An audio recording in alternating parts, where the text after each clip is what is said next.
Well, this has been quite a week for many of us.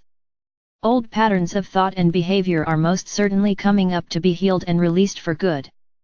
As we bring in the codes for the new masculine energy, we are finding that any illusions or traumas deep in our souls and bodies are coming up now for final release and clearing. Okay, I feel the restlessness and the anger out there.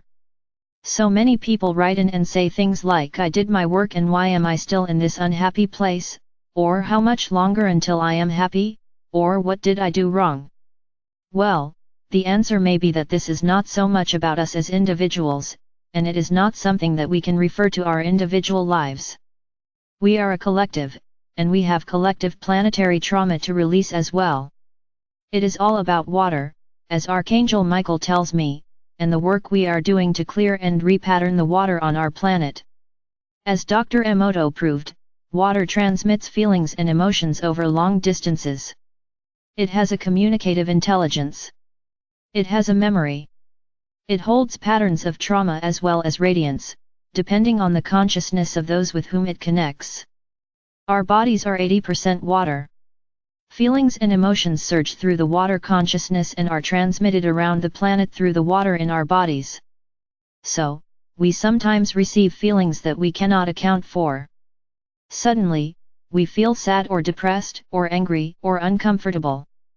We are receiving a water message from the flow of the collective consciousness. Archangel Michael says that once, many thousands of years ago, there was a radiant pristine world with continents called Lemuria and Atlantis.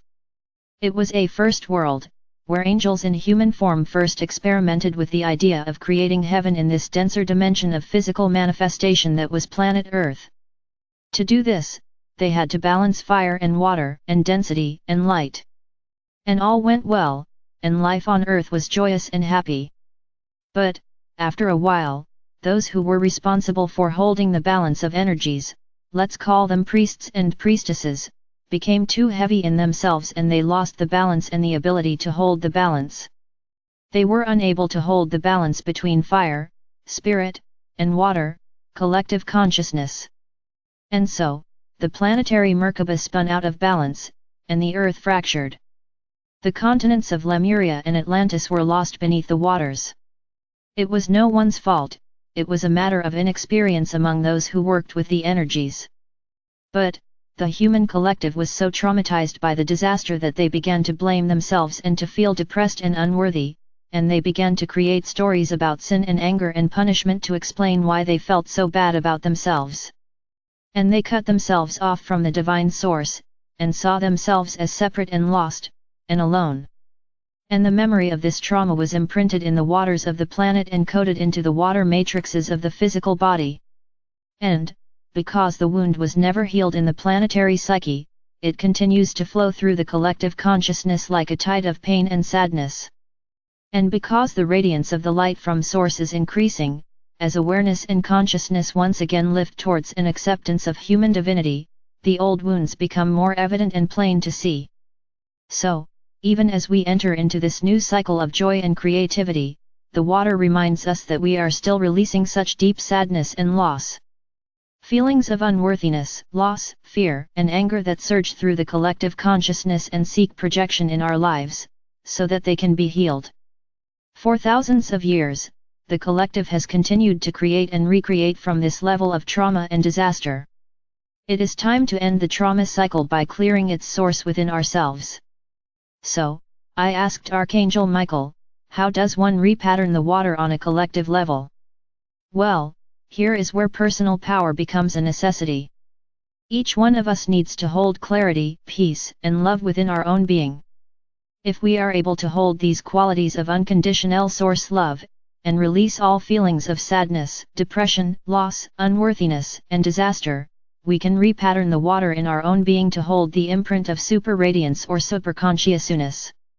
This will transmit this new pattern of love, this sacred and beautiful pattern, into the physical waters that represent the flow of our collective consciousness. We are indeed one with the planet. In many ways, we are the planet, in our oneness with all things. We experience what the planet experiences. We are also powerful creators.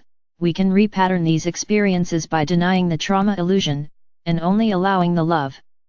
The more love and joy we can transmit into the planetary water grids, the more we tell the planet that the human collective has healed the deep wounds of Atlantis and Lemuria and is ready to ascend fully into a new reality where heaven is once again expressed on Earth. So, embrace your personal power as a creative force and know that you can repattern your Bodhi's feelings and emotions. You can become a water priest or priestess. One who holds the energies of love and joy to keep the planetary collective at a high level of consciousness, and who clears and repatterns the water into super radiance, that state where water reflects and transmits love and gratitude and beauty. So, if you feel the waves of sadness, if you dream of tsunamis or fear floods and rising water levels, know that you are helping to dissipate and clear the old echoes of a collective trauma, so that heaven can manifest on Earth.